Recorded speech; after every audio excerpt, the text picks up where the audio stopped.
Helen Keller was born blind and deaf, but that did not stop her from doing wonderful things. And one of the things that she did was to write books and articles. She wrote an article entitled 3 Days to See. In that article, she outlined some of the things that she would want to see happen if she was given 3 days of sight.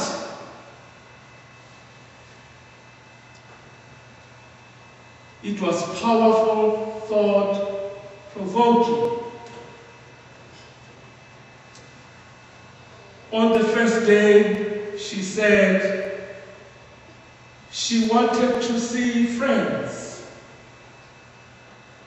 Now, she had not seen her friends at all,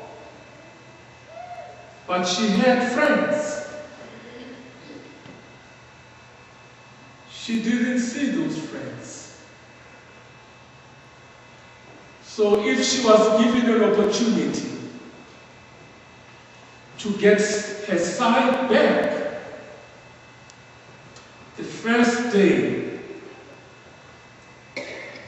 she wants to see her friends.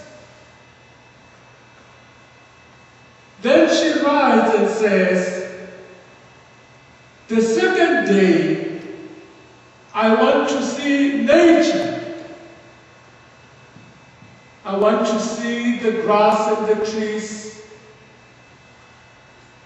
She really wanted to see squirrels. She wanted to see flowers. She wanted to see nature. She hadn't seen it before. And the last thing that she said, the third day, I want to see my home. She has been in a home, but she has not seen the home. She had not seen her furniture. She had not seen her bed.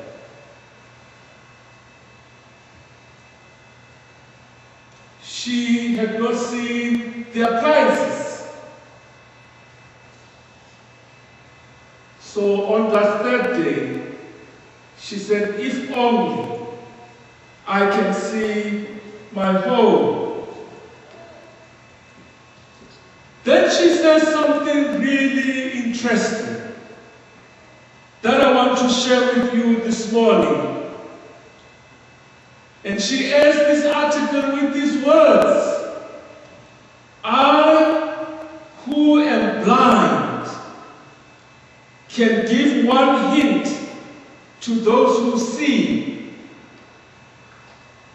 Use your eyes as if tomorrow you were stricken blind.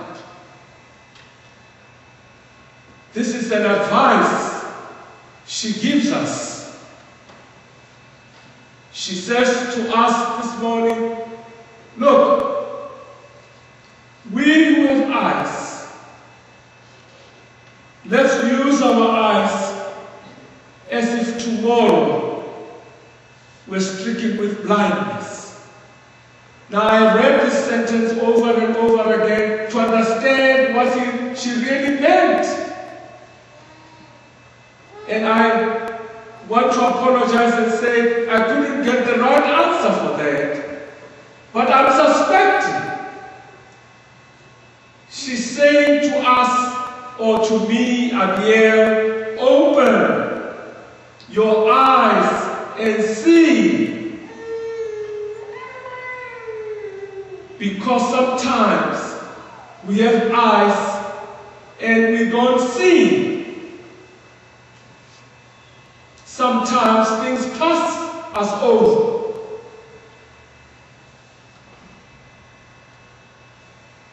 Sometimes we don't see how we treat our neighbors. Sometimes we don't see how we treat our partners. We don't see how we treat our children. Sometimes we don't see how we treat our co-workers at work.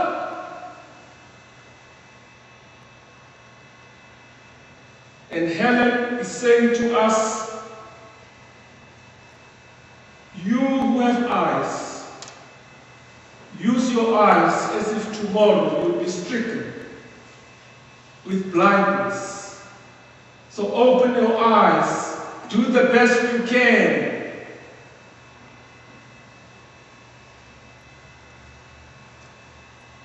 As bad as blindness is in the 21st century, it was worse during Jesus' time. Blind people had to be at the gates of cities. They had to be beggars. They had no food. And sometimes when you are a beggar in Jesus' time, you are rejected by your family. Remember, we dealt with people who were lepers. In Jesus' time, if you had something that is not really normal, you were rejected. The lepers were rejected. Blind people were rejected. They became beggars. And in this story that Mark tells, they don't talk about family. Where's the family? When your son can be at the gates and beg, where's the family? Nothing is mentioned about family. It was worse in Jesus' time. People lived under mercy and generosity of others. Unlike our people in these modern times, people can use their stick, they can go to town, they can read braille, they can read books. In Jesus' time, there was no braille, no walking stick, no CNBI, no organization to care for blind people. They were on their own. But this morning we read a story that Jerry read for us. A story of this blind person sitting by the gates,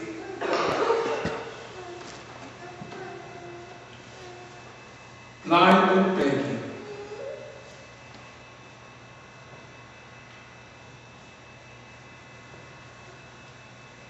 Just use your imagination and just look at this guy sitting by the gate with torn clothes,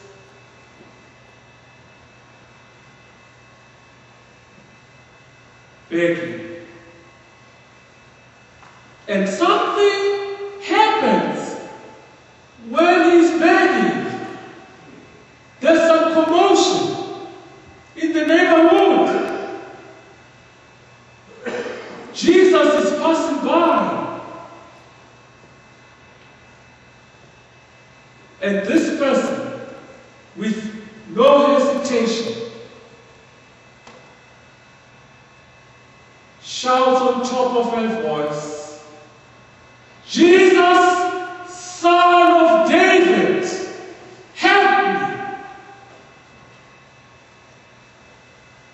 And again, you have disciples who say, and the people who say, and I'm using this crude language, "Shut up."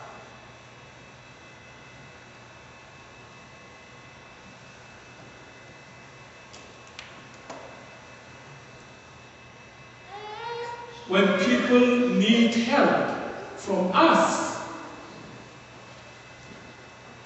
Sometimes we behave like the people in Jesus' time. Shut up!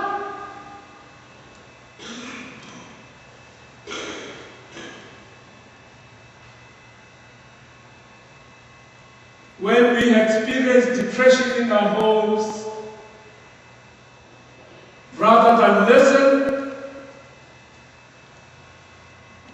oh, she's too much. I can't deal with her. Now, Jesus doesn't say that.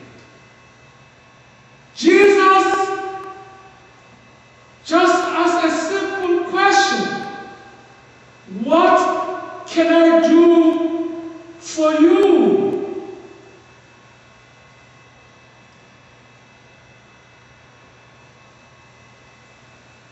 And this is the same question that Jesus is asking us this morning in this community of faith.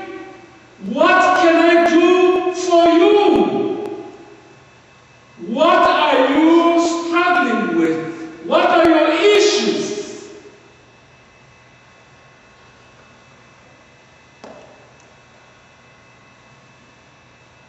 And Jesus wants us to respond clearly to him. And this young man, Bartimaeus, answers shocking. I just want to see.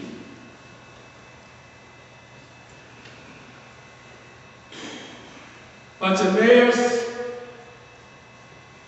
just wanted to see his friends. Like Helen kept, he wanted to see his friends, wanted to see his family. He wanted to see the birds and the animals and the trees and the flowers. He wanted to see the home where he was born and see his brothers and sisters. I just want to see. Now the same question is asked of us this morning. What can I do for you?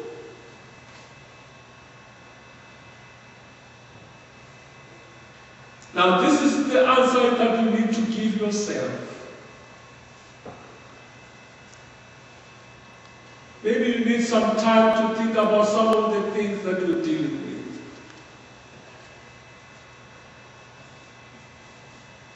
And Jesus is saying, if you name it, then you get it. If you name it, then you get it. Remove your cloak and come. Your faith has made you well. Woo.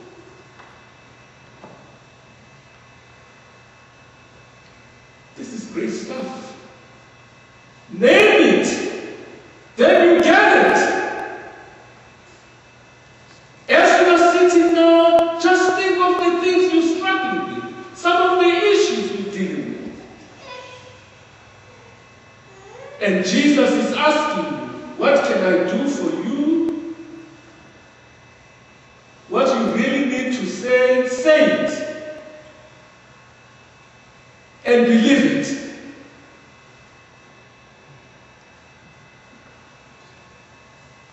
And your faith will make you strong.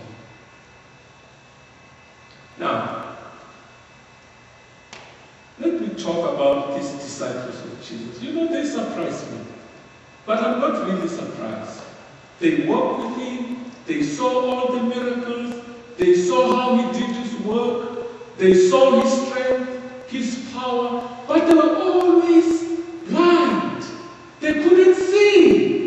They could not understand. He says to them, my days are numbered. I don't have much time. No. They complain about being number one and sitting on the right hand and the left hand. And Jesus is saying, look, I don't have time. They're blind. Sometimes we are blind. Sometimes we don't see. Sometimes even in our church, sometimes even ministers don't see what's happening.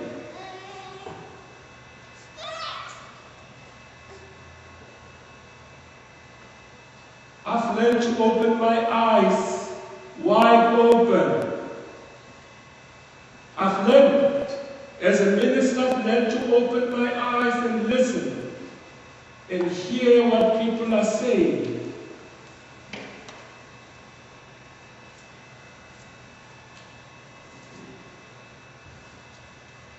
I've listened to cries of people, and I've never said, shut up. I've always said to people that I see and meet and talk to, what can I do? And some will say to me, pray for me. And I will say to them, I give my word. I will pray for you. I will wake up at 4, as I've always done for 45 years, and I'll take my list, and I'll pray for each and every person on that list.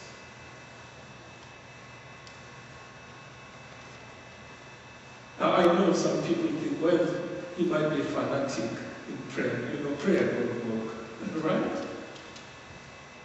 Yeah, it's true. Prayer doesn't work if you don't believe. But Abiel Khalema believes that prayer works. I do believe that it works. In fact, I've learned so many things about prayer. I do what I call creative imagination. I picture this congregation and I picture these people who are sitting here because I know where you sit. This is why I said to Paddy this morning, you've changed your seat. Because Paddy, you're changing my computer. Because my computer knows that you sit there. So when you move, when I say my prayers, then my computer is confused. This is how I do, and I'm sorry if I say you've changed it. Like Ruth, you've changed your seat, you see. Ruth, you don't sit there, right? Now you've changed my computer. Because when I pray in the morning and pray for members of this congregation, I have to bring up the computer.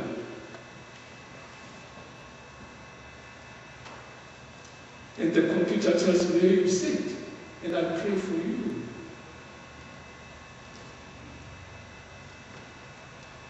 And this is not magic. This is not magic. It's just a simple guy from Soweto who grew up in the ghettos of Johannesburg, who accepted the gospel of Jesus Christ, who has faith. This is exactly who I am. I'm just a simple person.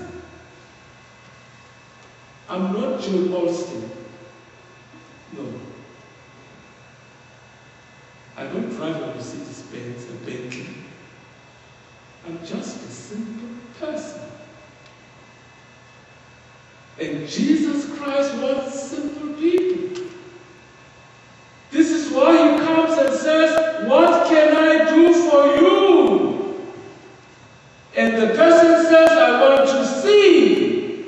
And the same question is asked for you. What do you want Jesus to do for you today? Not tomorrow, not next week.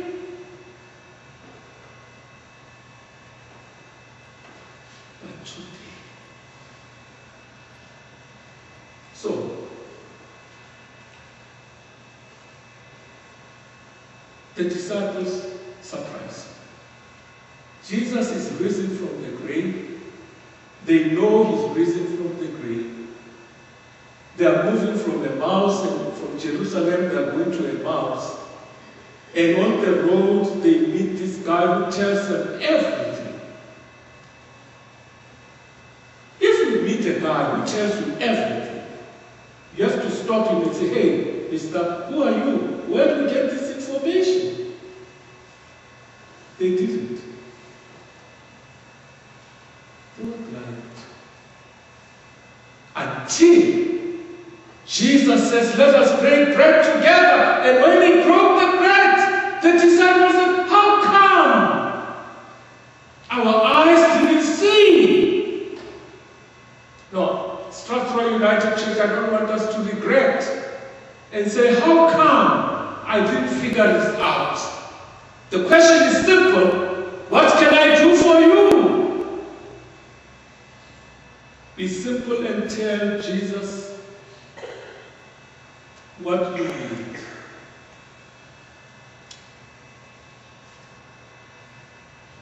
Just tell Jesus what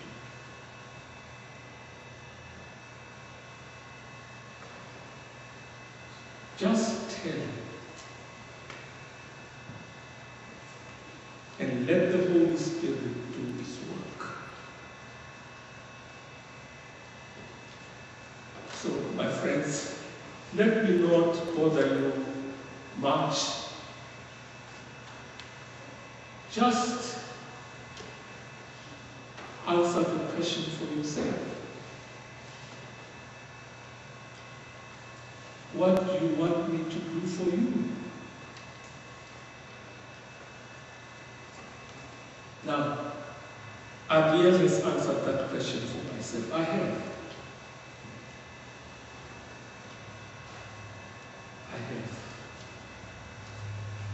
I said to myself, Lord Jesus, I just want to follow you.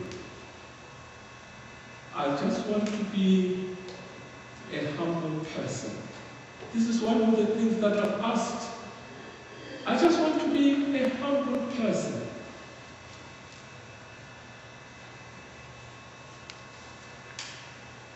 I just want to have a caring heart. I just want to have an understanding mind. I just want to listen to people.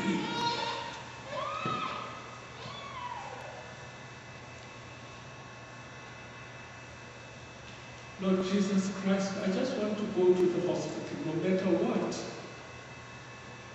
and carry the teddy bears from Strathroy United Church and share them with people